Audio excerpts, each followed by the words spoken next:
Hello all, I'm Monica. I'm a postgraduate in civil engineering from Osmania University. Many of the civil engineering graduates they aspire to get a government job in civil engineering sector only. It's because many of the jobs are actually notified by a state and central government in different fields. Like there are, coming to the career options for a civil engineering graduate in government sector. There are different examinations like SSC that is Staff Selection Commission Junior Engineer exam, and the other one is RRB and we have ESE also, that is Engineering Service Examination, which is formally called IES, Indian Engineering Services. Uh, the state government also conduct AEE exams, and there are different corporations which are there. So even from those corporations, there will be different notifications in every year. So one can also take civil engineering as an optional in CSE, that is Civil Service Examinations. Okay, that is for IAS, etc. For those jobs also, you will be having an optional where one can select any subject. There will be some optionals, there will be a list of optionals. So in that, we also have civil engineering subject as an optional. So that is for 500 marks. And one can also select that one as the optional when one is opting to write for civil service examination. So these are different career options, and there are many more which were not listed by me. So if anyone wants to, if any graduate wants to, if the dream to get an government job in civil engineering, i- like in fact any other government exam, one needs to know the demand of the exam. Okay, what is important for an exam perspective, what to study, what not to study is very important. And many students, they get a problem there. They don't know what to study and how to start any preparation. So through this channel, I'm going to help help in that aspect. I'm going to teach each and every civil engineering subject in detail, and the two from the exam perspective. Okay, from the exam point of view, from the competitive exam point of view, what is important. So that I will be doing it, and we will also discuss the previous year questions of different exams that I've mentioned just now. So through that, one can get knowledge which is required for exam. Okay, for any civil engineering exam, if you know that, that's sufficient. So the very important thing to crack any exam, say any government or any other exam as well, so we need to have consistency. Consistency is something that is going to help us. It will take us till the end point. Okay, only if you are consistent, you have to do it regularly. You have to practice it regularly. Okay, that's what I mean by consistency. So we have to be consistent till the end of the exam and till the result of the exam. Okay. So, as I've told, we will be studying different subjects in civil engineering. So, our first subject will be a geotechnical engineering. So, this is a subject in third year, first semester, and like in engineering. And for diploma, it will be in pre-2. Okay, third year, second semester, final year, second semester. So, see, this is the subject. This geotechnical engineering, like it's a combination of different things. Like it will have different things in it. The first one is soil engineering, that is we will be dealing about the engineering properties of the soil. Okay, second one, as it's saying, it will be rock mechanics, will be dealing everything related to rocks as well. And the third one is geology, about the earth. Okay, so these are the different things which will be, which is for geotechnical engineering. Geotechnical engineering is a study of these things. Okay, so what is the scope? Since we know that every structure that we are constructing, every civil engineering structure that we are constructing, it firmly rests on the soil. It firmly rests on the soil. So the very important thing is the soil that we are talking about, it should be strong enough to take the loads and then transfer. Okay. So for that one, we will be doing foundations, we'll be constructing several retaining walls. Okay. And coming to that, the stability of the slopes is also very important, and we will be dealing about the pavement design as well. So this is the scope of civil engineering, soil engineering. Like we will be dealing all those things if we can know the engineering properties of the soil. Okay. The next important thing is origin of the soils. We are talking about soil. So we should know how the soils are formed. So these soils are usually formed from the weathering of rocks. Okay, weathering is nothing but the erosion kind of thing. Okay, so the rocks here, like our next question should be how are these rocks formed? Okay, as we all have studied in engineering geology, subject in 2-1. So how are these rocks formed? These rocks are usually formed from the volcanic eruption. See, after the volcanic eruption, there is something called magma, right, which is usually present in the Earth's surface. So because of very high temperature and pressure, this magma will try to come out to the Earth's surface through the cracks. Okay, through the cracks of the volcano or through the weak portions, this magma, which is present inside the Earth, it will try to come to the surface, to the Earth's surface. Okay, graduate, and when this magma comes out to the Earth's surface, it is usually called as lava. This is very important thing. What is the what is magma and what is lava? Magma is when this molten material which is present when it is present in the Earth's surface. Okay, inside the Earth's surface, then we call it as magma. And when this comes to the Earth's surface, it is called as lava. And because of pressure, because of temperature outside, when this hardens, you'll be getting the igneous rock. Okay, you'll be getting the igneous rock. Listen this as a story. Okay, this is usually not asked in exams. Even like in the conventional exam we will be having, but in the objective exam you might not be asked all these questions. So just listen it as a story and just remember. Okay, after this igneous rock has formed because of the weathering, like because of um, the weathering agents, we have different weathering agents like, right, like wind, water, the flowing water, or we can say it as a river, or we can have rain, we can have snow. Because of all these agents, what happens is the igneous rock that is formed, it will be actually broken into pieces. Okay, it will be broken into different segments. These segments, they will be transported by these agents, okay, that we have talked about. Say for example we have flowing water, so this flowing water when it is flowing on the earth's surface, it will take these rocks also with it. Okay, it will take these rocks also with it, or the smaller fragments of the rocks also. So it will take it it will take these rocks with it,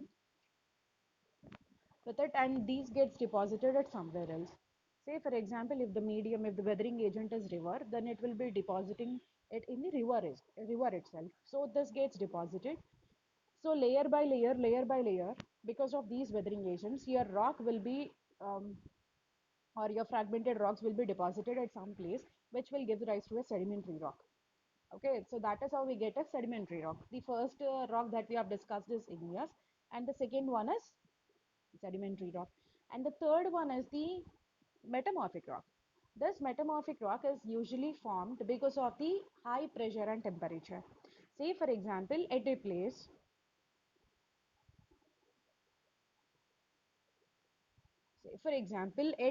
you have like this is the volcanic, like this is the say that this is a volcano. There is magma inside the earth's surface through this cracks and fissures. This this magma will try to come out of the earth's surface, and on the earth's surface, after this hardens, after this cools down, then we get the igneous rock. Okay, then we get the igneous rock. And this igneous rock, because of different weathering agents like the wind and all, this will be transported and it will get deposited at some place. Okay, then we can say that layer by layer, this is like a stratified rock where you see different layers one by one, okay, one above the other. So this is actually the sedimentary rock. And coming to the metamorphic rock, like for example, you have an igneous rock. So you have a rock, this might be igneous or this might be sedimentary. So because of very high temperature and pressure, what happens is there will be a change in this rock. Okay, there will be a change chemically as well.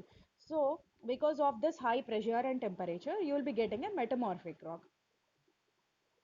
Okay, you'll be getting a metamorphic rock. So what are the three kind of rocks that we have discussed? The first one is igneous, which is formed after the volcanic eruption. Okay, the second one is the sedimentary rock, and the third one is the metamorphic rock. So these are the three types of rocks.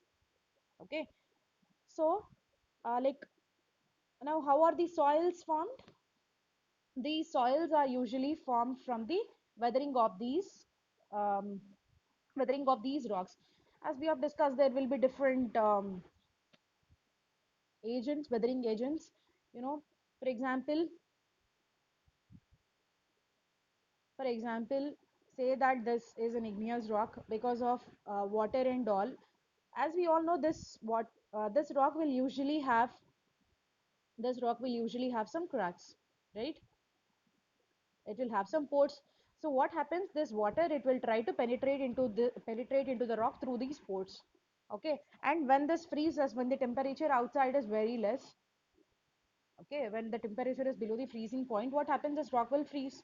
Again, when there is temperature rise, there will be expansion, this rock will expand like this. So because of this unequal expansion, what happens is this rock will disintegrate into pieces. Okay, this will disintegrate into pieces, and slowly this will be transported to somewhere else. Like if you can see here, it is like this is the erosion. Say for example, this is the deposition, this is some kind of rock. Because of the weathering agents, this is the erosion that is happening. Because of this weathering agent, say there is wind. So while there is the through the movement of the wind, you have some parts or sediments of this rock which are broken. So it will take with it these sediments, and it will transport these things, and at some place it will get deposited because of the natural slope. This deposition might be because of the natural slope of the ground.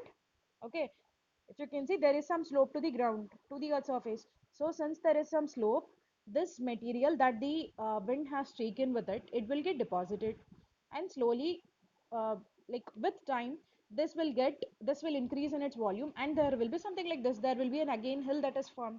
So this is something which is a continuous process. So this is the continuous process. It usually happens in nature continuously. So there will be a hill, it will get eroded, the material will be transported, it will be deposited somewhere else, and finally there will be upheaval.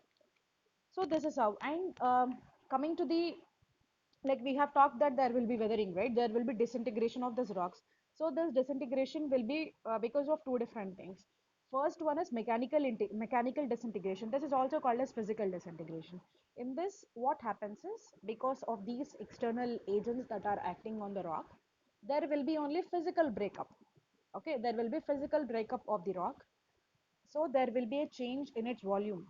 Okay, the size will be reduced, but the thing is, you don't see any chemical change in it.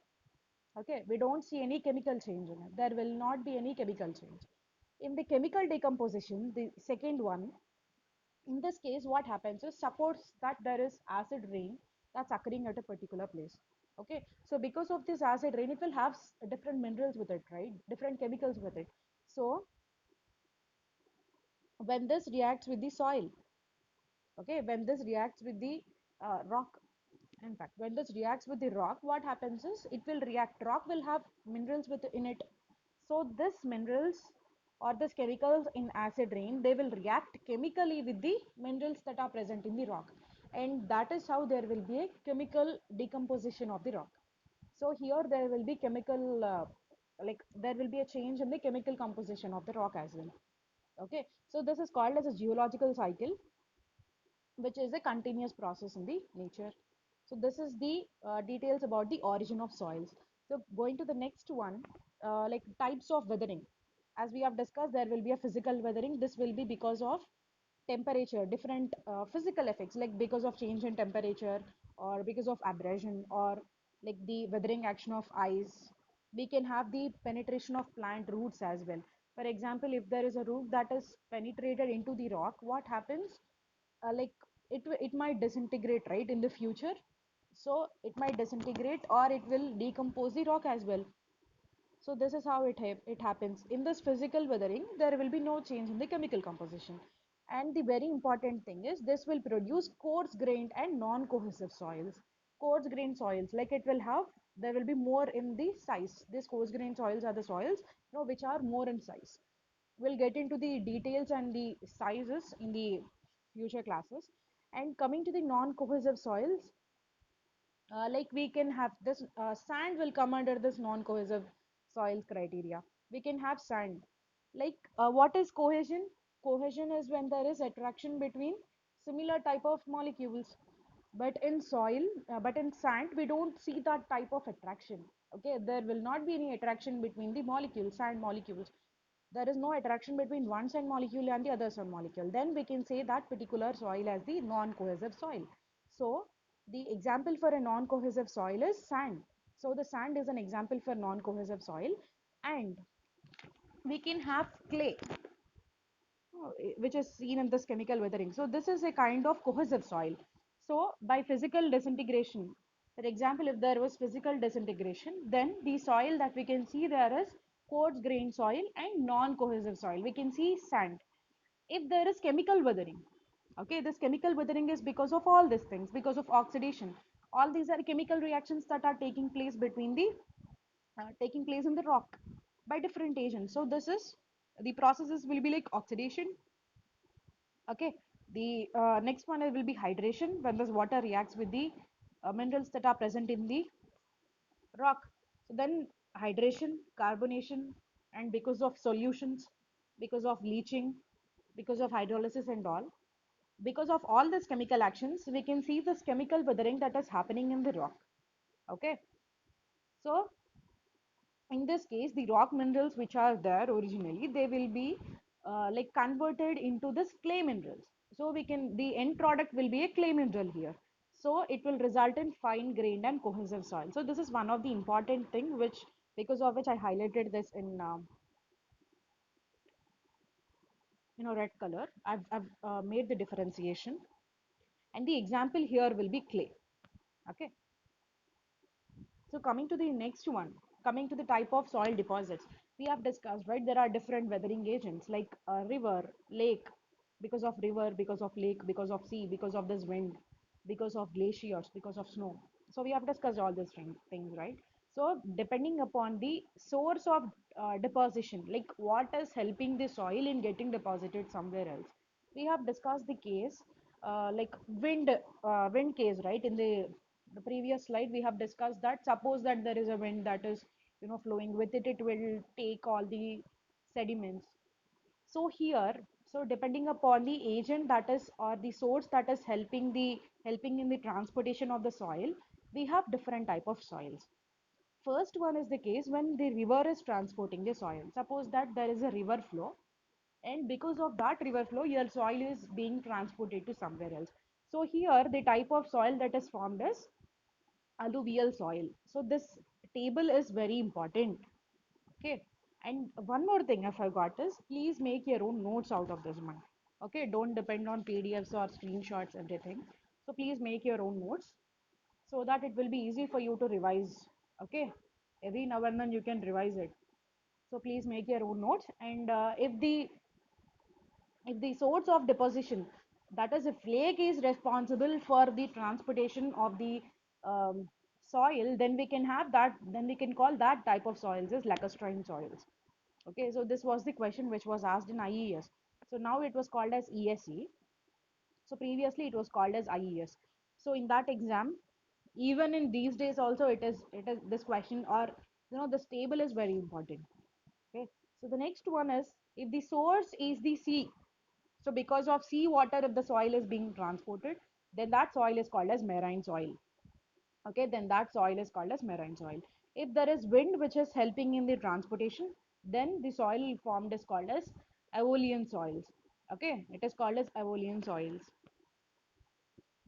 The example, like there will be some, there are some of the examples which are being asked in exams. So like I've mentioned these examples here. Okay, the examples of aeolian soils are sand dunes. Okay, you have the sand dunes, right? Loess and sand dunes are the examples of this aeolian soils or wind transported soils.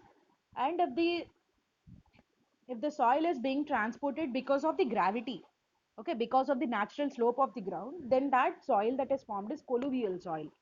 Okay, so if the because of gravity, if the soil is being transported, then that soil is called as colluvial soil. And the very important example of this colloidal soil is talus.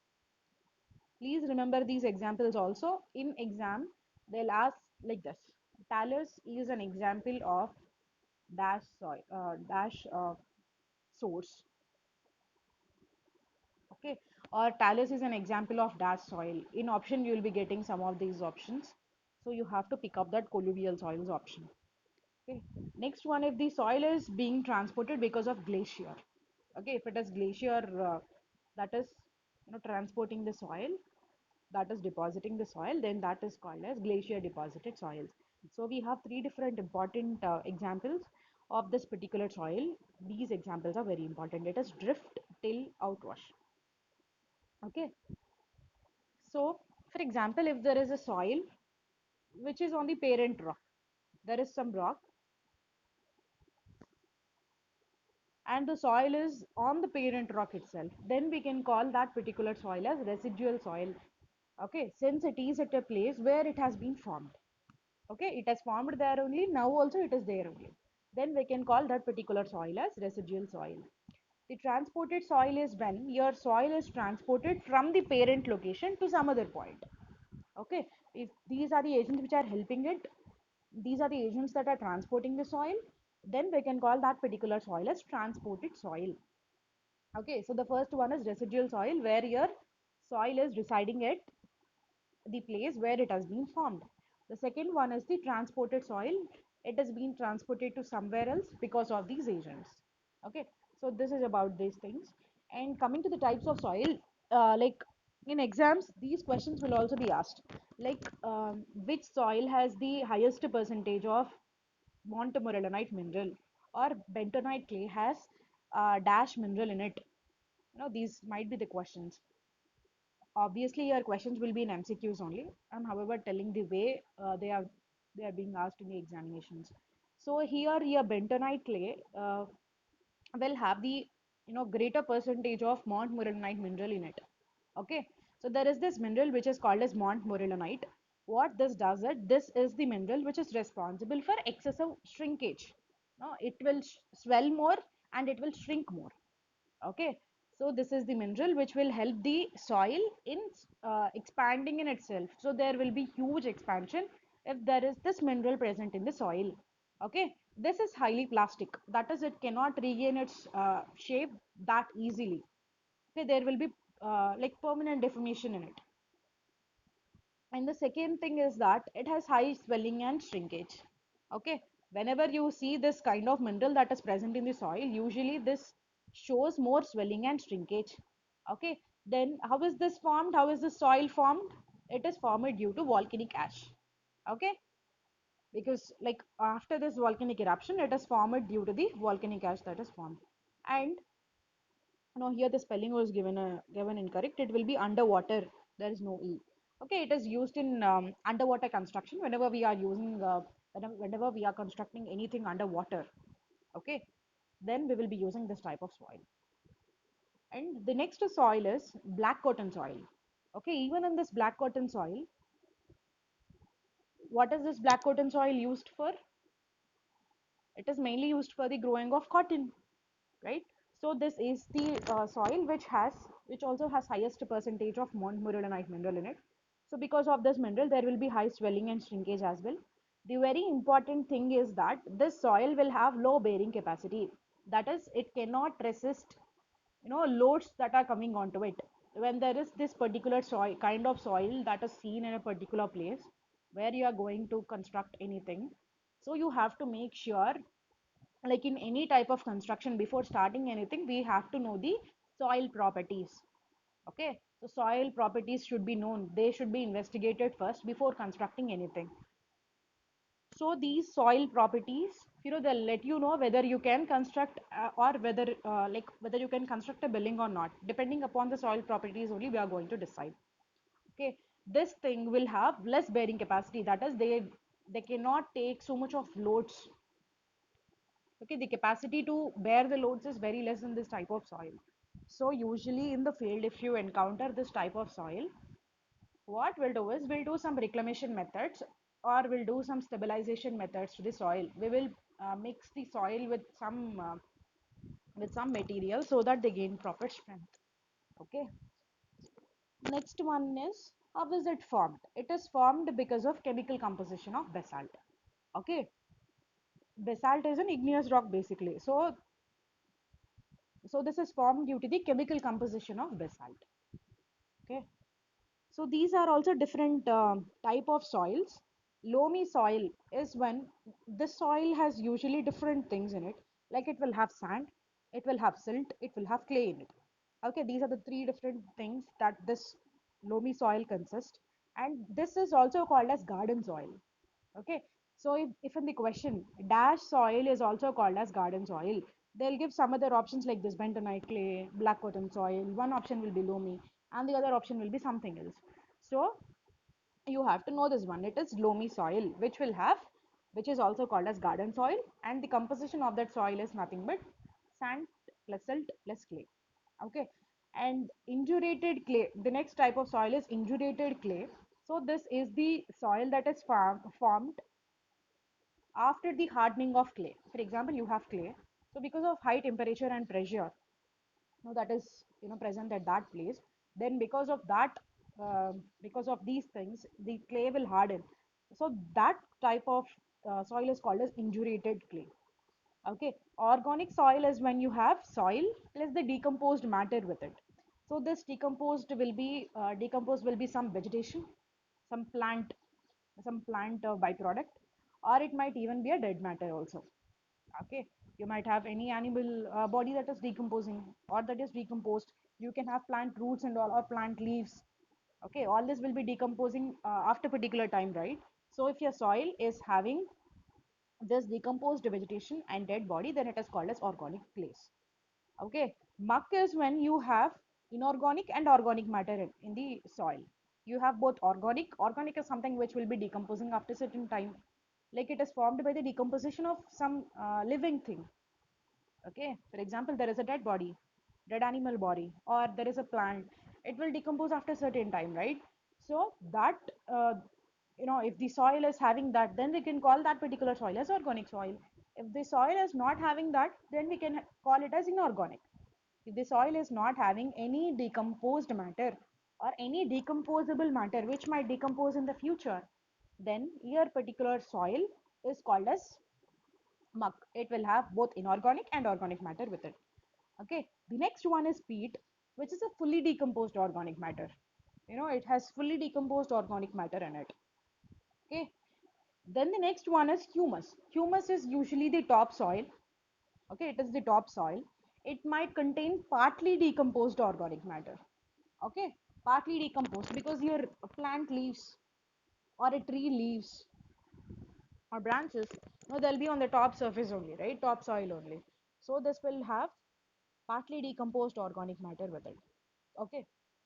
Muram is when you have both gravel and red clay, and warped clay is, this is very important. Warped clay is when you have alternate layers of silt and clay. Okay, there is silt, and in the next layer you might have clay. Like if your soil is like that, then it is called as warped clay. Okay, the important thing that was given is it is generally a lacustrine deposit. We have studied, right? Because of, if the deposition is because of the lakes, then we can call that particular deposit as lacustrine deposit. So this barwood clay is that kind of deposit which is formed by the deposition of, like, because of the transportation of transportation by lakes. Okay, murum we have discussed, it will be gravel plus red clay. Okay, so this is the matter in the first unit, which is the basic thing. Okay, we'll be discussing these previous year questions in the next class.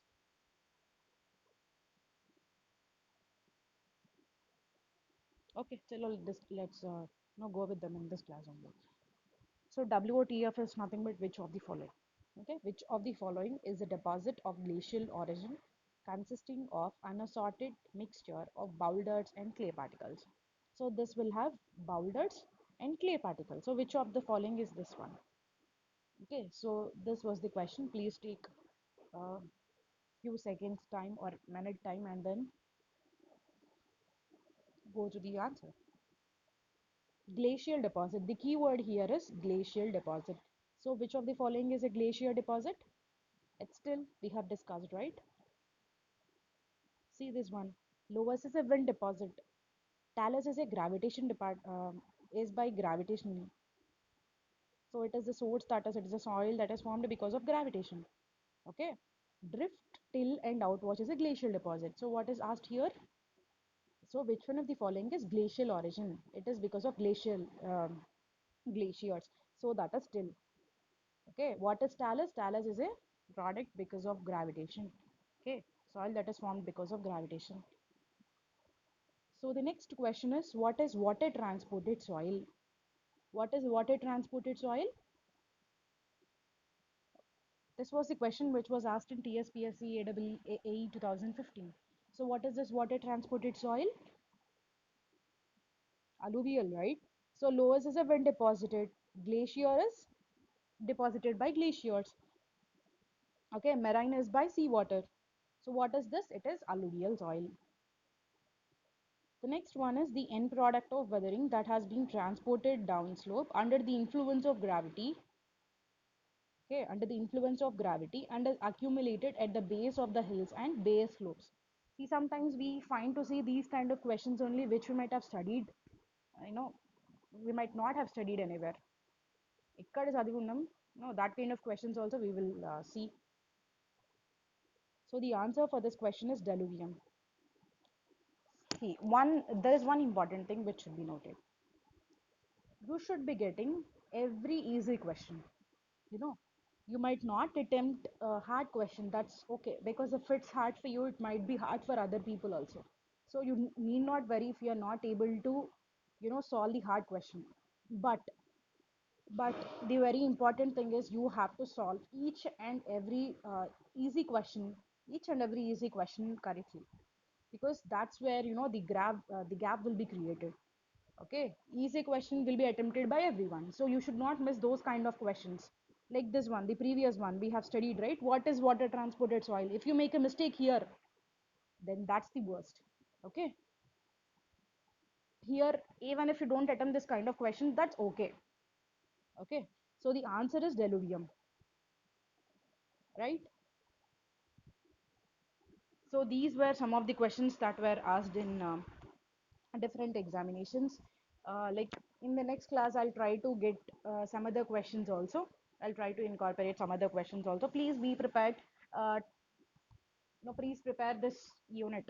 Okay, this unit very well, since this is very easy to understand and very easy to learn as well. The starting thing which I have, told you, like the igneous, sedimentary, and metamorphic. This is also important.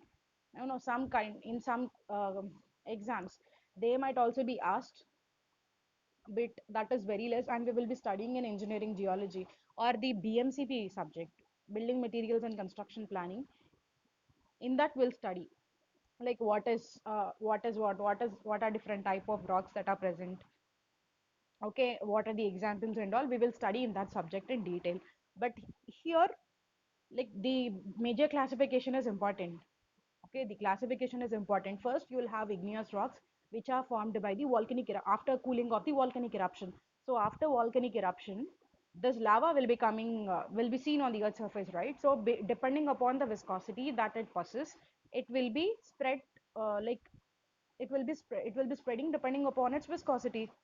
Okay, depending upon its viscosity, it might spread to different kilometers or different miles, or the material, if the lava, if the magma, if it is less, if it is less in quantity, then it might even spread for less than a kilometer also. So depending upon its viscosity and the amount and its volume, we will be seeing the igneous rock. After cooling of that lava, the rock that is formed is igneous rock. So next one is because of different weathering agents, this igneous rock, it might be physically disintegrated, and this might be taken by different weathering agents, and this might get deposited somewhere else. Okay, layer by layer, layer by layer, sediment by sediment. So this type of deposition is called as sedimentary rock. Metamorphic rock, for a metamorphic rock to form, you can have an igneous rock, or you can even have a sedimentary rock. So for a sedimentary rock to form, there is only one option. Since there is only one rock that is formed, before the formation of sedimentary rock, that is igneous rock. So for a sedimentary rock to form, you will have only igneous rock. Okay, but for a metamorphic rock, there might be any type of rock that is present. You can have igneous rock and you can have the sedimentary rock. Because of high temperature and pressure, there will be a change in its, there will be a change in itself, and the rock that is formed will be metamorphic rock. Okay, so this is the um, a brief about the type of rocks, and this is about the introduction unit of this, the first unit of this geotechnical engineering. So in the next class, in the next video, we'll be discussing the unit 2, which is very important unit in the geotechnical engineering. Thank you all. Thank you, and please revise these concepts. And very important thing is be consistent. Make your own notes and revise it. Okay.